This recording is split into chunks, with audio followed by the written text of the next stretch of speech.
introduce Gulfport Police Chief Leonard Papania. I asked him what he wanted me to say about him this morning, and he said nothing. Just his name. It's all printed in his program, so I'll let you read that. He has so much to say. He was so good to us in January when he spoke, so please listen to him and try to do what he says. He's a good man.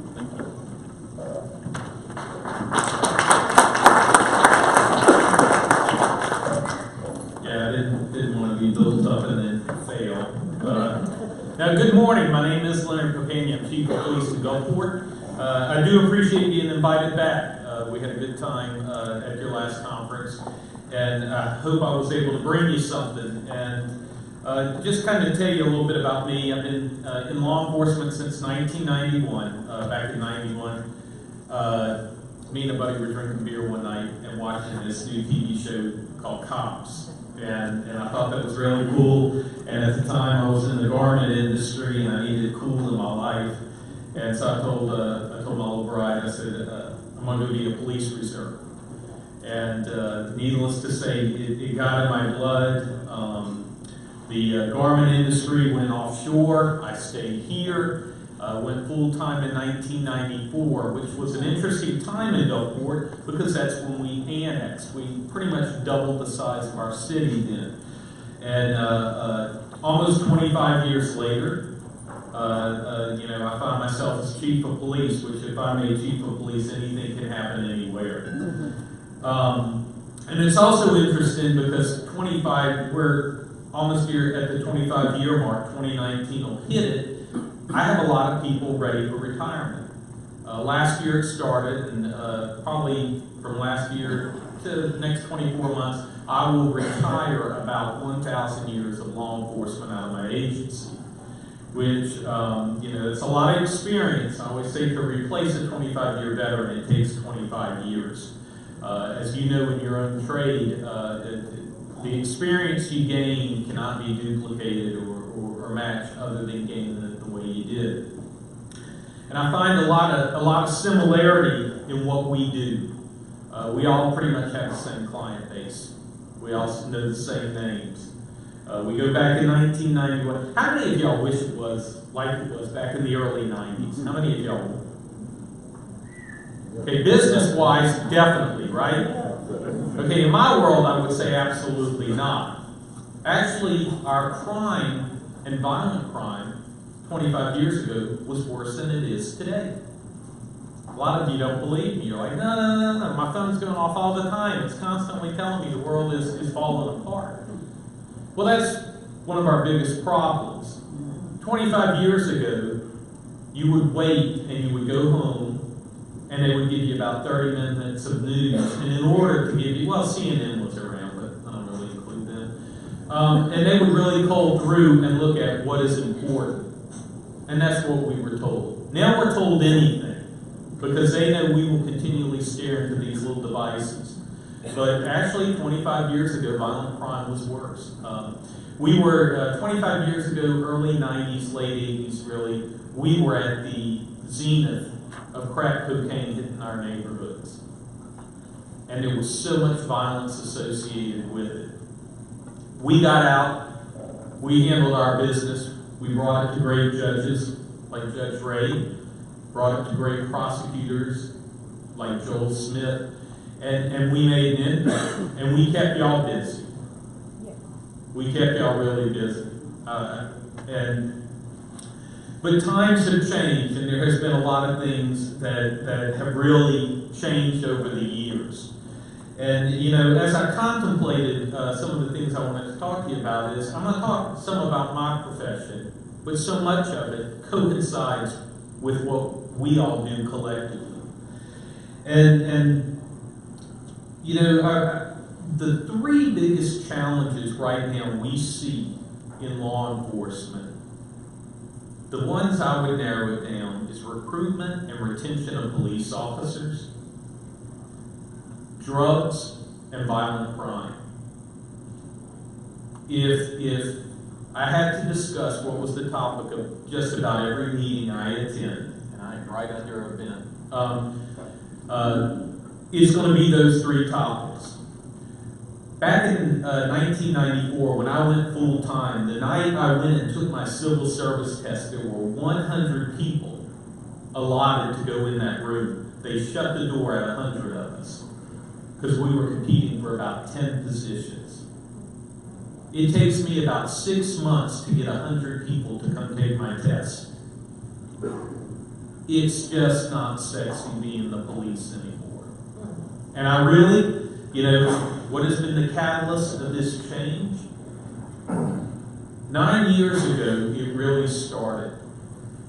We started to see this profession looked at differently. Now, it would be foolish to say and stand up here and say, this profession is not without sin, and some of our problems weren't self-inflicted.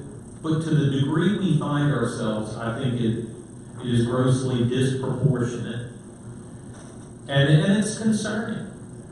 But if you look over how we've gotten to where we are, it's been one episode after another. But one of the end products that's happened, and it's affecting you all too, if you look at this, when I became the villain, who becomes the hero in that story? When law enforcement became the villain, who became the hero? And it's the adversary. The active criminal element has become the hero of this story. Now, we heard my district attorney up here talking about the victim. That's who's gotten lost in the weeds in this conversation, is the victim. When we became the villain in this story of today, the victim got lost in the weeds, and the bad guy became the hero in the story. And suddenly, society, in this pretty grossly false narrative of law enforcement, society has become focused on, well, how can we make it better for the criminal? How can we make it better for them? They have suffered long enough. And we've gone about the business of doing that. We've done it legislatively. We spend more time investigating a crime, bringing them, presenting cases to judges and juries than it does for them to serve a sentence and get back out. Now, I am not one to sit up here and say, let's lock them all up and throw away the key. I don't believe in that. But I think we've gone in a direction we don't need to be. And the basic question we have to ask ourselves as we look around our community, are you happy the way it is? If you're happy the way it is, let's just keep doing what we're doing. We're getting there. If we don't like what we're seeing, we need to evaluate what is it we need to do differently. Now, I love my city, I love my Gulf Coast, but when I wake up, I know this is not what I want for it. I want better for it. So how do we do that? What is missing? What is missing? What role did y'all play and we played in? What is missing in this criminal justice system our district attorney was talking about? In my opinion, what has dissipated over the years as I became the villain was consequences. Y'all, we are human beings. We are all wired the same. I don't care if you don't look like the person sitting next to you. We're all wired the same. There's cause and effect. If I do something good and I'm rewarded, I tend to do that more. If I do something bad and there's an ill consequence that I can tie together, when I do these bad things, this ill consequence occurs, I tend not to do that anymore. Well, I can tell you since 1991, I have watched consequences get thrown out the door. They've been legislated out the door. Case law has determined it out there. Whatever has caused it, that's where we find ourselves. I look at a juvenile criminal justice system that is screaming for help. I have kids killing kids. That's not normal.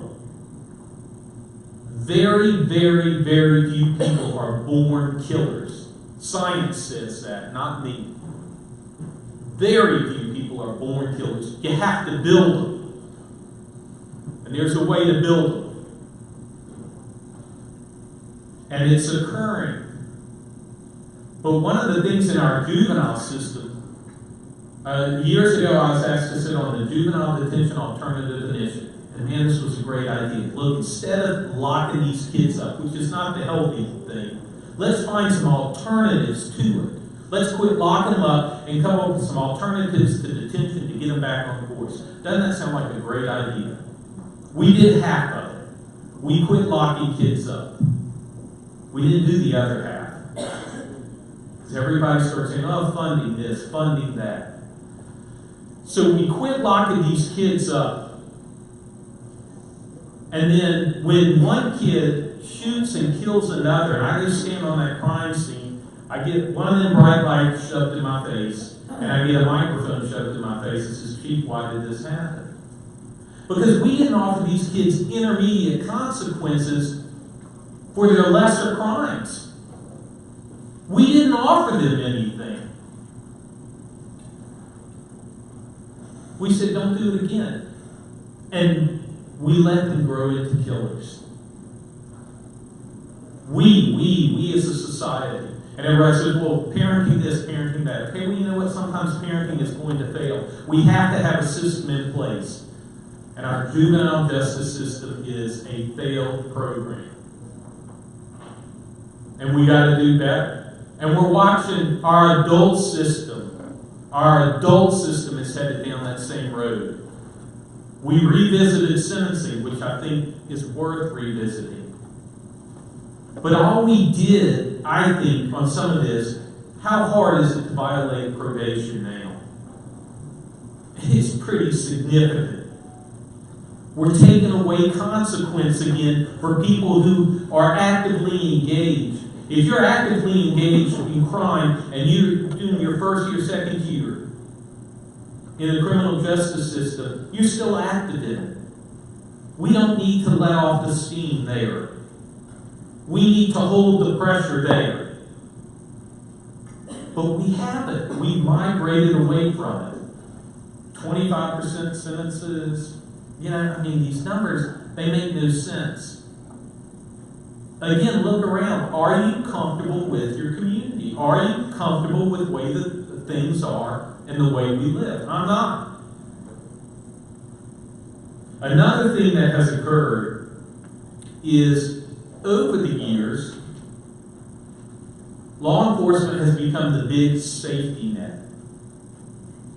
Right now, if you saw driving down the beach a homeless person having a mental episode, who are you going to call? The police. You're going to call the police. And we're going to come. And we're going to look at him, and we're like, God, I don't feel like coming back out here again. We're going to arrest him for something. We're going to lock him up.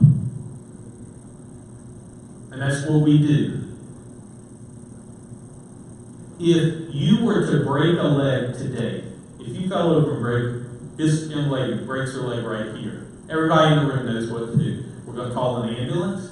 We're going to get to our hospital. We know they're going to address that leg. If the leg's broken, they may set it. They're going to cast it. We know what's going to happen. Because we have the infrastructure here. We're a first world nation. We know how to get her out, as Mr. Cheney said, probably how to pay for it. Sometimes we're not quite there. But we know what to do. Now, I'm standing up here and I have a catastrophic mental episode. What are you going to do? You're going to call the police. Hopefully lock that bum up. He's going nuts. We don't have the infrastructure or the understanding of our mental health infrastructure. It's not out there. Back in 2011, the state of Mississippi, I think Kelly Barber was our governor, he received a letter from the Department of Justice that says, you know what, you got to decentralize mental health. Y'all need to find a local solution for your citizens. And all this long-term treatment, y'all need to do something. So we diminished it. We didn't move the dollars and let the dollars go with where the problem was supposed to be solved. So now you look around our streets and say, what's with this homeless problem? Y'all, we're not treating mental health, and we don't know what to do when we see it. We don't know what to do when we see it. What's this got to do with any of us? Y'all, so law enforcement is your safety net there. We broadened out. Now we have to go deal with that. And I'm training my guys in crisis intervention. I'm training them, but I don't have the infrastructure to bring them to. That is a huge challenge, y'all. That is a huge demand. And I went way off track on that, but it's a big issue with me. My point is, we spend a lot of time in our legislation addressing issues that need to be addressed, but I think we've kicked the can down the road on mental health. And it's a burden on us. We've taken on other things. As you all have lost business in bonding people, I have picked that up. On these failure to appears, because they were released on their own recognizance, guess who has to go pick them up? We do. We're going to pick them up. So, as we look at law enforcement's been vilified, and we're broadening the scope of duty beyond, I think, beyond where we need to go with law enforcement, these things are affecting our recruitment and our retention. Drugs, big driver. I would say 70% of all the business we do, there's a drug nexus to it. How many of you get paid in cash and you wonder if it's dirty? How dirty is that cash? It's dirty. It's dirty, trust me. There's such a strong tie to drugs. And why are drugs present? Because they're satiating a need. What are we doing about the drugs in our community? We're fighting it. We're fighting it. We're putting a lot of people in jail. What are we doing about drug addiction? It's another area I don't think we're very strong in our community. And you know, when I started law enforcement, y'all, it was truly us against them. Man, them dopers, we're going to get them. We're going to lock them up. In my adult life, there is addiction in my own family. Kind of gives you a new perspective. And we know the revolving door an addict suffers. And I'm not going liberal on you. I'll still lock them up just as quick as I ever had. But we have to recognize that there's other resources in our community that we're failing with that may address problems to diminish my caseload. Because ultimately, you want to live in a community where every day I wake up trying to find something to do. Because I can't find anything to do. That is your ultimate goal, to live in a community where law enforcement has nothing to do. And that's where we want to be. Violent crime, y'all. I told you that 25 years ago, violent crime was much higher. I will tell you, since 2014, we're watching it creep back up. Now, the numbers aren't where they've been, but the age group is very interesting. How much of your client base, well, you wouldn't have the starting client base, but my client base is 14 to 24 years old. That's where I do most of my business. So you're what, 17, 18 years old to 24 years old is a lot of your client base. And that's where a lot of our violent crime is. Now, incarceration does address the violent criminal. And these serious violent criminals, we do need to go after. We do need to go after. The main issues, and as I go back to your community and what you all are doing, I had pulled some numbers, and we had talked about them in your last conference, and I refreshed them for the last 12 months. I wanted to look at the arrests we make, and I think during a winter conference we were around 10,000 arrests over a 12-month period. My last 12 months we arrested 12,287 people. In the city of Gulfport, we we arrested 12,287. Raise your hand if you can tell me how many of them made bond from my police department. Anybody want to take a stab at it? Okay, I have 300 here. Anybody else? 600. How many? 0. No. Well, no. 185. Yeah. 1.5% of my arrestees posted bond from my station. If it's a private affidavit, they're released on their own recognizance. Out of the 12,287, 3,513, or 29.59%, went to the county jail. Now, some of them are awaiting criminal prosecution for felonies. Some of them probably made bond from the county jail. I know here, most of your business will be in the front door of the county jail.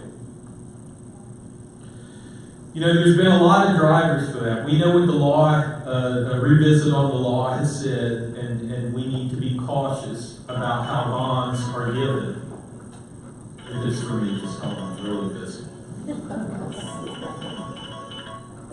But there were other issues that we were faced here with locally, and I'm sure it's similar throughout the state. And one is, how many people are in your jail facilities? A good friend of mine, Sheriff Troy Peterson, when he took over, he was faced with that. Some substantial jail populations. And we worked tirelessly to try and address that. And I'll give you an idea on our use of the jail system. I still pay $25 a day for incarceration. If you go back to about 2002, I was buying 44,000 days of incarceration a year at the county jail. 44,000. Today, I'm averaging just over 22,000 days of incarceration. So we're incarcerating a lot less on a local level. I know we're incarcerating a lot less on a state level. And that ties back to some of the things I'm talking about. So what are we going to do if we live in a community where we've elected to reduce incarceration, but we also feel entitled to a quality of life, which we do deserve? How do you juggle that? You know, we can keep calling the police and say, well, go lock them up again. And we do, we go lock them up again. But I think we really need to start, as a community, looking holistically at the problems and come up with some different things. I will tell you what we're doing in Gulfport, especially for violent crime. You know, you get tired of going to these scenes where a young kid has killed another young kid. And, you know, we watch the news and we'll see a school shooting and it gets us all up in arms. And they're tragic, they're horrible. But y'all, we have this going on a kind of a regular basis. And it's some in our lower income neighborhood. And I think sometimes, and whether we want to admit it or not, we just brush it off. And we say, that's a drug dealer on a drug dealer. That, you know, those kids are just criminals. Most of them grow out of it, y'all. If they're allowed to live, they'll grow out of it. And we're losing a lot of kids, and there is that violent crime we're talking about. Well, we looked at it in Gulfport, and I'm not real smart, but I figured there was somebody out there that had a plan on how to address it. And as I was doing my research, I kept looking up along the East Coast, especially around Massachusetts, New York, and Connecticut. And there was this one program that we saw, Safe and Successful Youth Initiative. And they're running it up in Boston. So I started doing my research on it, and the numbers were really impressive. 2010, 2011, they put this into place, and they're watching their violent crime come down. And a lot of this is that urban killing. And I will say a lot of it's predominantly in our African American community. But y'all, that's us. That's our community. We are, a one community. And they have figured out how to address it. And so I started looking at it, and the more research I did, I said, I want to go up there. So I grabbed a couple of my guys, and we flew to Boston, and we went up there, and we looked at what they're doing up there. Their program works. And you know what's really cool about it? I don't do anything. It's not a law enforcement thing. It's something I believed in for a long time. There's other elements in our community that can affect positively violent crime. And that's what they're doing up there. We're building an initiative to here right now that I'm helping put together, and it's called High Risk Reduction Initiative. And we're still building it. And essentially what it does is, you go to any and y'all know too, we all have that list of people. Y'all call them clients. You see them over and over and over again. And us cops, we play this little game. All right, if you could make 10 people disappear and greatly change our community, who would be on the list? Boy, everybody gets their opinion and writes it out. Now, we use that list and we say, you know what? Those are the ones we're going to go after. Those are my shooters, those are my killers, that's the ones we want to go after. And we're going to continue to do that. But the other thing in this initiative is you take that list and you introduce this list of your high risk. And this initiative has outreach workers, and it's going to sound very liberal, but go with me on this. They go after these kids. Every day they're knocking on the door, and they're trying to bring them in. They're trying to bring them in. Now, do they get them all? No. But the ones they do get in, when they finally get them, they pull in, they do an assessment. You know how I told you nobody is born a killer? We build them. And there's a lot of mental damage done when you build a killer. If any of you want to see, Google ghetto fights, housing project fights, and you'll see these fights in these complexes. Well, pay attention to them. Because if you look closely on the perimeters of these fights, are these cute little kids that are watching their mamas and their daddies fight. And that's how we start to build a killer. Because those are good kids. Those are good kids. But we're starting the process. And we're teaching them the violence. And then they're seeing that violence in their home.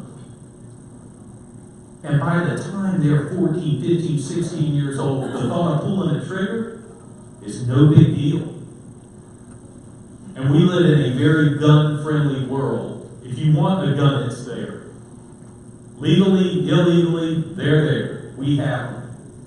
And so if you want to unravel this thing, if you want to unravel this killer, you have to be reasonable on how you're doing it. Sure, we can go incarcerate them. And if we incarcerate them for life, technically, we never have to fool with them again. But if you don't, if you only incarcerate them for a few years, guess what? They're going to come back out wired even more to do the job.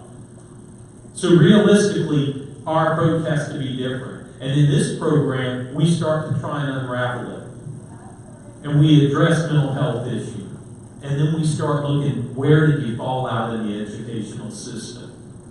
And we try and build some of that back. And then we look at job placement.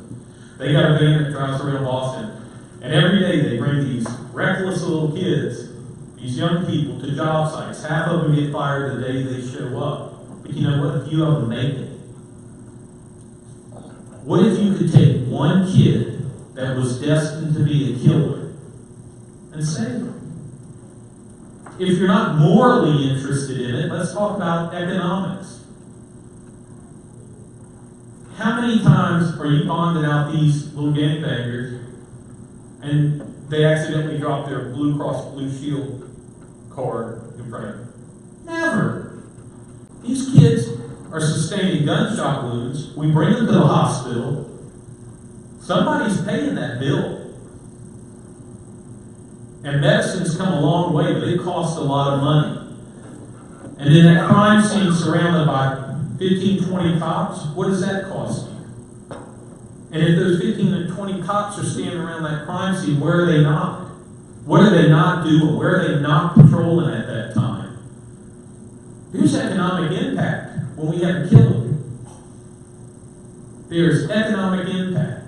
And then when we have to present them to the courts, and we got to build these cases, and then we got to take them to trial, and then we pay to incarcerate them, and then they get back out. What have we accomplished? We've spent a lot of money. So if you stop one killer, how much money do we impact? And morally, what have we really done? I could have retired in January. I believe in this program. I'm going to spend the next few years getting it stood up before I go. How does this impact you all? I think, I've had several conversations, had a very nice meal on your dime last night. Thank you very much. Me and my wife, we love to eat. Good meal too. But how does, where do we find ourselves, and is this it? Is this going to be the industry? I don't think so. I've done this long enough to know, and I've heard it always through my career, the pendulum always swings. I think we're on a bad place, and I think we're in a bad upswing. But I also have the utmost faith when I look around and see the people doing the jobs. With legislators last night, I have renewed confidence there. There are people in positions, there are judges in positions that still care. And sometimes we just need to find a model that we know will work and then buy into the program. And as we do this, we're in a bizarre world right now. If we go back to 1991 and somebody said, okay, this is how it's going to be, bull crap, there's no way it'll ever get that bad. Well, it is. It is. I'm public enemy number one. And bad guy isn't. I think you're going to see in time, we're going to get our wits about us again. We got to quit saying Republican and Democrat. We got to start saying what is good and what is bad. And we got to quit fighting amongst ourselves about who's right and find out what is right and migrate towards models that are working for us. Because we do want opportunities. I was speaking to a gentleman earlier, he says, I'm moving out of town. Can't wait to get out of town. My job's not done if people are saying that. Mine is not done. I will open up to questions. I kind of wandered all over my subject matter, so I'll look back at my notes. I didn't even come close. But if any of you have questions, I'd certainly like to hear them. How much time do y'all spend serving the failure to appear reports? Do you have an estimation or estimation on how much time, say, a week or a month? It's interesting. I would say, I talked to my court this morning. Generally, on a municipal docket, 40% of the people show up for a docket call. So 60% did not show. Because of the way a failure to appear is blended in our system, because I asked them, what is our total failure to appear warrants? I mean, I've got tens of thousands of misdemeanor warrants unserved. So we're constantly faced with that every day. Now, some of them are just warrants issued, based on a private affidavit. But there is a lot of work associated with failure to appear. And you look, historically, y'all used to do that job, not us. Y'all used to come in, the bad guy, or the alleged bad guy, would pay you money to watch him, and if he didn't do what he said and show what he needed to, you would go get him. Well, now the taxpayer's paying me to go get him, and when I'm going to get him, I'm not doing other police duties. And that's something there's a give and a take for everything. I'm not answering your question specifically, but I will tell you, we encounter them all the time. And then when you encounter a failure to appear, what do? We give them another court date and send them right back out. So you're saying that your failure to appear rate is 60%? Yes.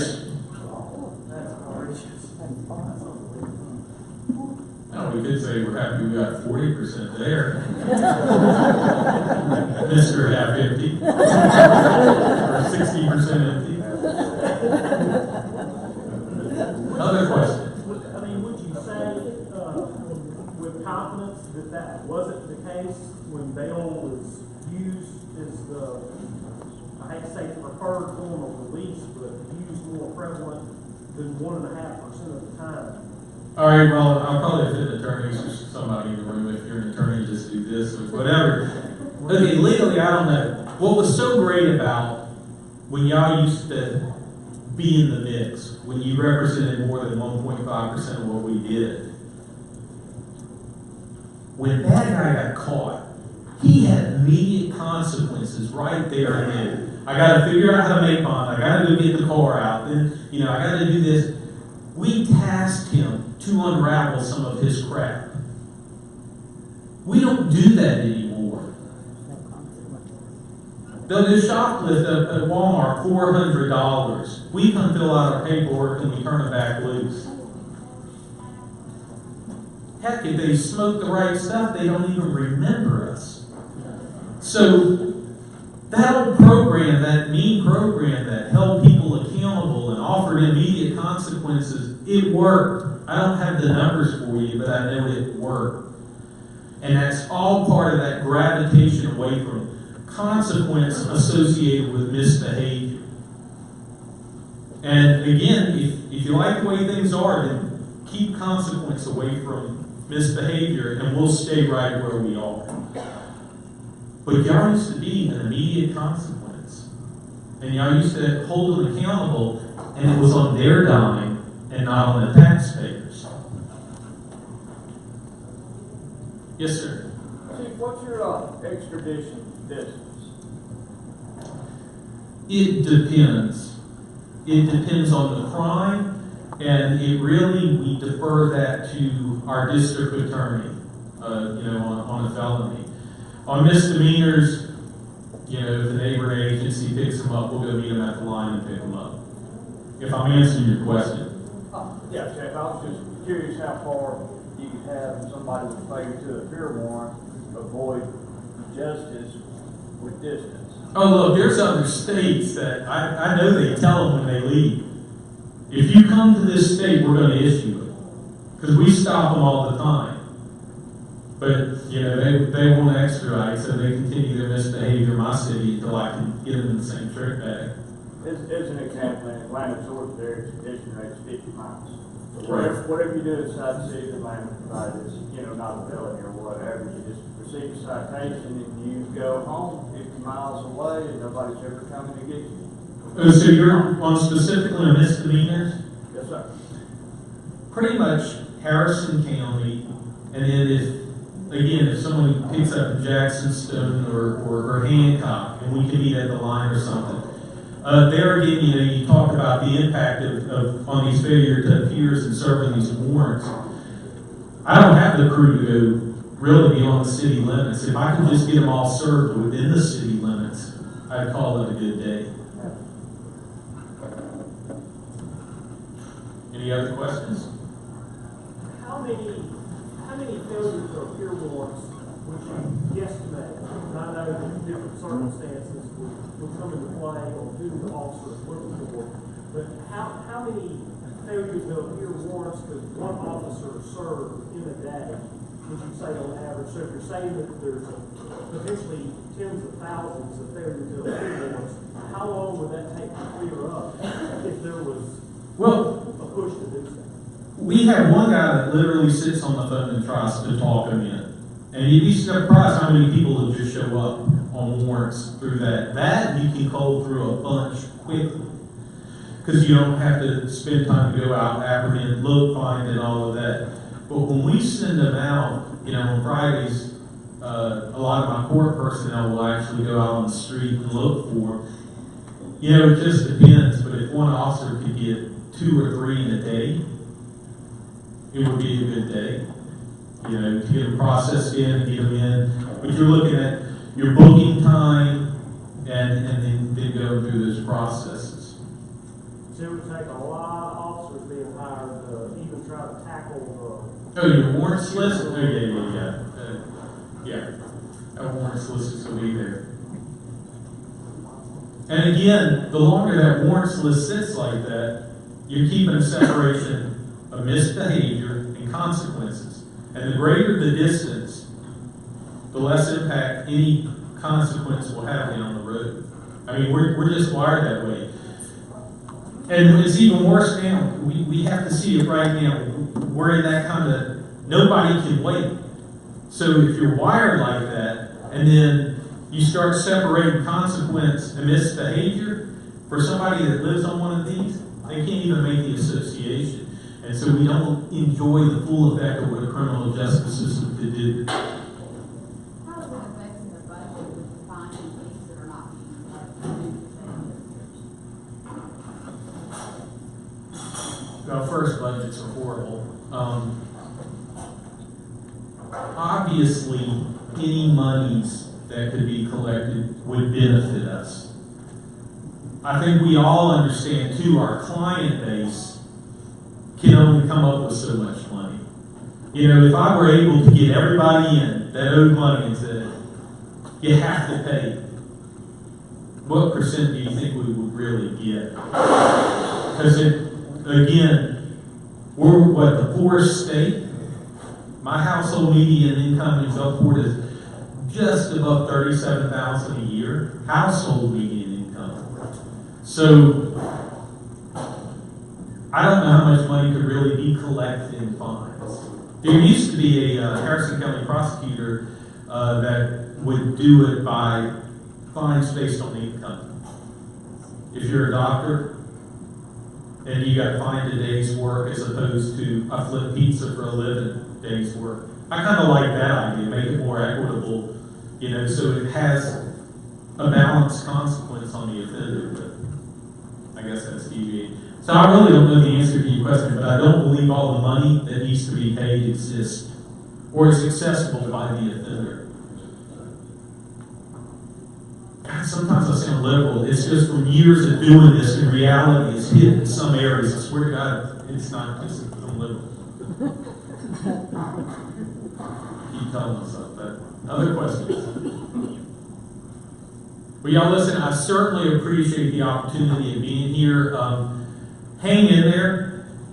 I think in time, society's going to say, we've had enough. Let's get about the business of being normal again. And hopefully each of you can maintain until those days. I appreciate the work you all do. You play a significant role in what we all do. Thanks a lot.